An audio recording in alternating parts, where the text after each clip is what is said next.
Trabalhar no turno da madrugada em um necrotério nunca foi algo que me incomodasse. Quando comecei, me senti seguro, quase indiferente ao ambiente. Afinal, corpos são apenas restos, sem vida, sem mais nada. Mas as coisas mudaram ao longo dos anos, especialmente depois de alguns eventos que me fizeram questionar a realidade e até minha sanidade. Tudo começou em uma noite comum. Já era quase 2 da manhã quando recebi o corpo de um homem de meia idade. Não tinha identificação e foi registrado como um desconhecido, um João Ninguém entre nós. O relatório médico dizia que ele foi encontrado em um bairro distante, caído na rua, sem sinais de violência física visíveis. Parecia apenas mais um caso de parada cardíaca. Estávamos acostumados a esses casos. A cidade é grande e muitos vivem isolados, sem amigos ou familiares por perto. Ainda assim, ao receber aquele corpo, senti um desconforto difícil de explicar.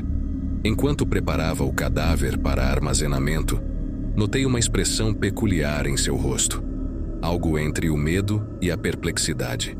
Mesmo com a rigidez cadavérica, o rosto parecia ainda refletir a última emoção daquele homem.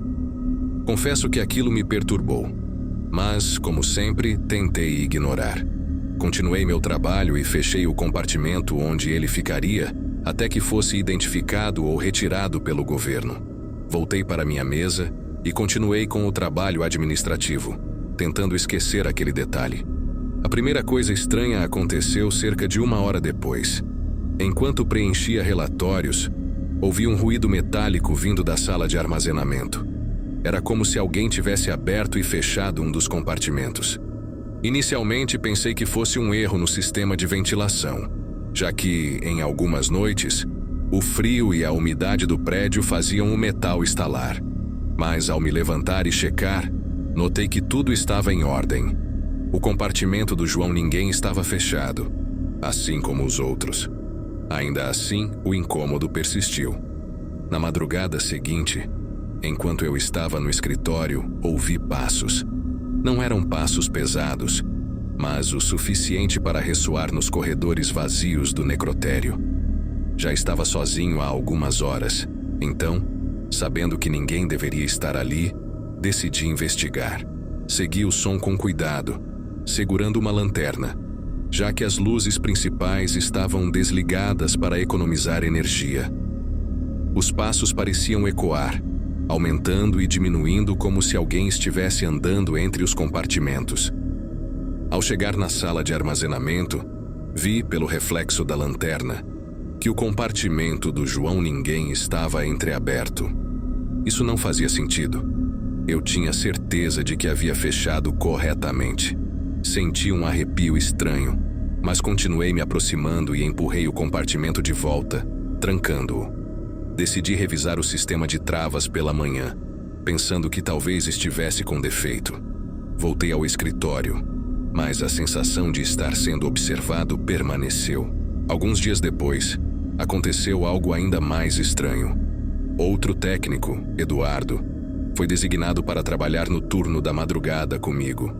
Ele tinha ouvido os boatos sobre sons estranhos no necrotério, mas não acreditava. Os mortos não andam. Isso é coisa da nossa cabeça, ele costumava dizer. Estávamos rindo disso quando, subitamente, o mesmo barulho metálico ecoou da sala de armazenamento. Eduardo parou de rir e trocamos um olhar silencioso. Ele sugeriu que fôssemos juntos verificar. Ao entrarmos na sala, notamos novamente que o compartimento do João Ninguém estava levemente aberto. Desta vez, decidimos examinar o corpo para ver se algo estava fora do lugar. Ao puxar a gaveta e abrir a sacola que o envolvia, vimos que o cadáver estava levemente deslocado, como se alguém o tivesse empurrado ou puxado. Aquilo nos deixou intrigados. Eduardo parecia nervoso, mas fez piada para disfarçar o desconforto. Após verificarmos tudo, fechamos o compartimento e voltamos ao escritório. Mas naquele momento, eu sabia que algo não estava certo. Durante as semanas seguintes, a situação piorou. Os barulhos se tornaram mais frequentes e os compartimentos dos cadáveres começaram a aparecer entreabertos cada vez mais. Um cheiro estranho começou a preencher a sala. Um odor que não era o habitual dos produtos de conservação, nem o cheiro comum dos corpos. Era algo mais, uma mistura de umidade e um leve aroma doce que parecia estar impregnado no ar. Com o tempo, até mesmo o Eduardo, antes cético, começou a temer os turnos no necrotério. Uma noite, quando estávamos sozinhos novamente, ouvimos um ruído mais forte, como um baque, vindo da sala de armazenamento. Desta vez, ambos hesitamos. Aquele barulho não parecia metálico, era algo mais denso, um som que parecia surgir de algo caindo no chão. Armados com nossas lanternas, fomos até a sala. Abrimos a porta devagar, a luz tremulando nas paredes. Foi então que vimos. Um dos corpos estava fora do compartimento, deitado no chão, virado de lado, como se tivesse caído ao tentar sair. O susto foi tão grande que Eduardo recuou, derrubando a lanterna. Eu fiquei paralisado, tentando racionalizar o que estava vendo. Quando finalmente reagimos, colocamos o corpo de volta e fechamos o compartimento, trancando-o com toda a força. Ficamos alguns minutos em silêncio absoluto, ouvindo a nossa própria respiração, que ecoava na sala vazia. No retorno ao escritório, concordamos em não comentar nada com os superiores, com medo de que não acreditassem em nós. Ou pior, que fôssemos considerados irresponsáveis ou mentalmente instáveis.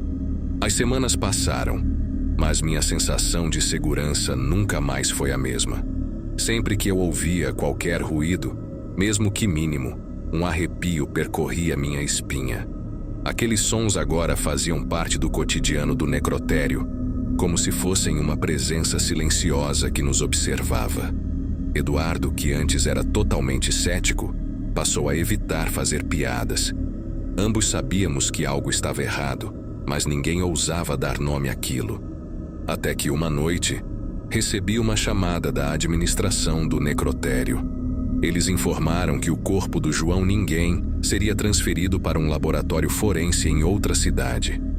Segundo eles, a polícia havia identificado o homem e descoberto um detalhe perturbador. Ele era procurado por uma série de crimes violentos, cujas vítimas compartilhavam uma característica estranha. Todos foram encontrados com expressões de medo extremo, algo incomum, segundo os peritos. Ao ouvir isso, minha mente voltou àquela primeira noite, quando vi a expressão no rosto daquele homem pela primeira vez. Parecia um aviso, um grito silencioso. Passei a noite seguinte com aquela informação martelando em minha cabeça. Por algum motivo, a história daquele homem se conectava com os eventos do necrotério, embora eu não conseguisse explicar como. A ideia de que alguém tão violento e perturbador estivesse naquela sala, mesmo depois de morto, me causava um desconforto ainda maior. Na madrugada seguinte, quando o caminhão veio buscar o corpo, senti um alívio que não sabia que precisava. O João Ninguém estava finalmente indo embora, e com ele, esperava que o necrotério pudesse retornar à normalidade. Eduardo e eu ficamos na sala de recepção, observando o corpo ser retirado e carregado para fora. Contudo, no exato momento em que a porta do caminhão se fechou, ouvi o som metálico familiar ecoando atrás de nós, vindo da sala de armazenamento. Olhei para Eduardo, que estava tão pálido quanto eu.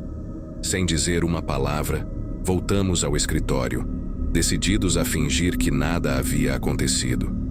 Mal sabíamos que aquela era apenas a primeira de uma série de noites em que o necrotério parecia ganhar vida própria. Depois que o corpo do João Ninguém foi retirado, eu e Eduardo acreditávamos que, com o tempo, tudo voltaria ao normal.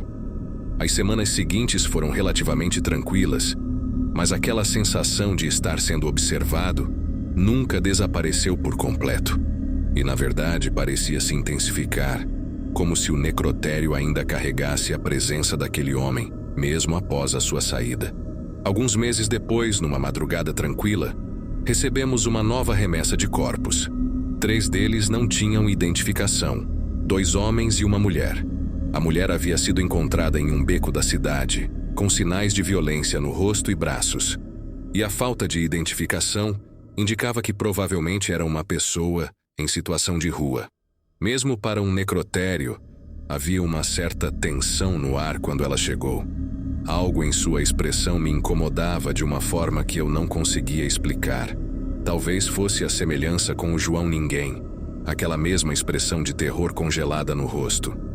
Os dias seguiram calmos até que, uma madrugada, eu estava sozinho na sala de armazenamento, organizando alguns relatórios.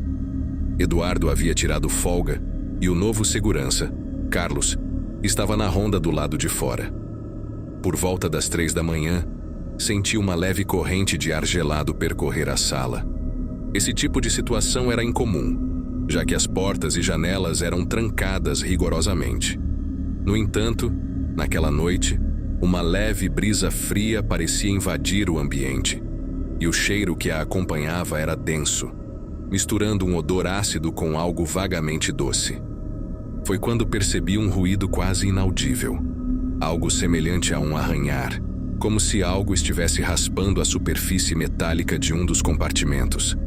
Lembrei das ocorrências com o João Ninguém, mas tentei manter a calma, racionalizando que poderia ser uma peça solta ou até uma vibração causada pelo sistema de ventilação.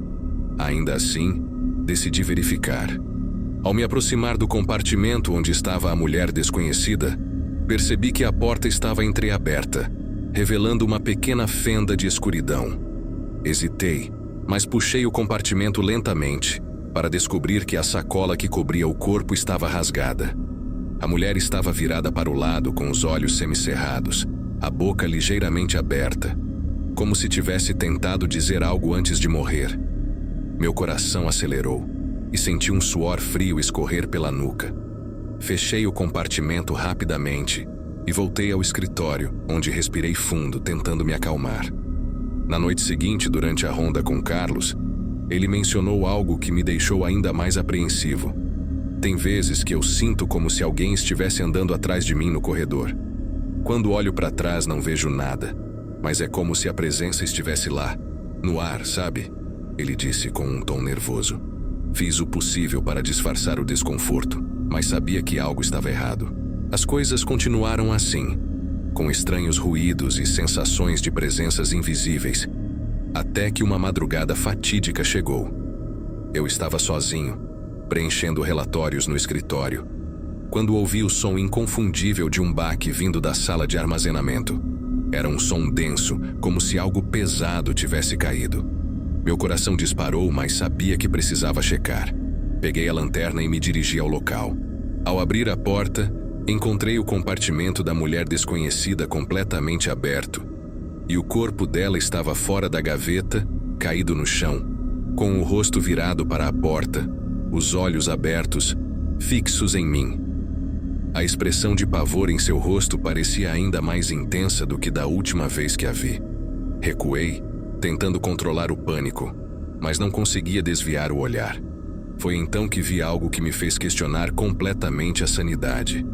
No chão, ao lado do corpo, havia marcas de arranhões, como se ela tivesse realmente tentado sair do compartimento, arrastando-se desesperadamente.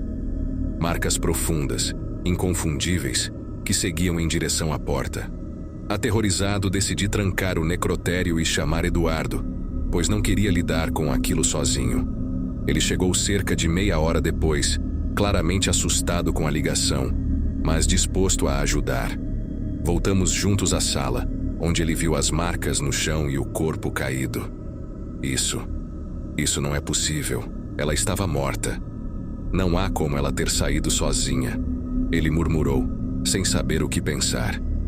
Passamos o restante da madrugada limpando o local e tentando, em vão, ignorar o medo que se apossava de nós. Recolocamos o corpo da mulher no compartimento e trancamos tudo novamente. Mas naquele momento, uma certeza me assombrou. O necrotério não era apenas um depósito de corpos. Parecia que ele acumulava algo mais, como se absorvesse as emoções, os traumas, o sofrimento das pessoas que ali eram armazenadas. Era como se as histórias, os segredos e os medos daqueles que passavam por ali permanecessem, transformando o lugar em uma prisão de energias sombrias. Nos dias seguintes, Eduardo pediu transferência, e eu fui designado a outros turnos longe do necrotério. Mesmo assim, o que vivemos ali ainda assombra minha mente. Às vezes, no silêncio da noite, ouço aqueles barulhos metálicos ecoando na memória, e não consigo deixar de pensar no olhar aterrorizado da mulher desconhecida, como se ela estivesse tentando me dizer algo que eu nunca compreendi. E talvez seja melhor assim.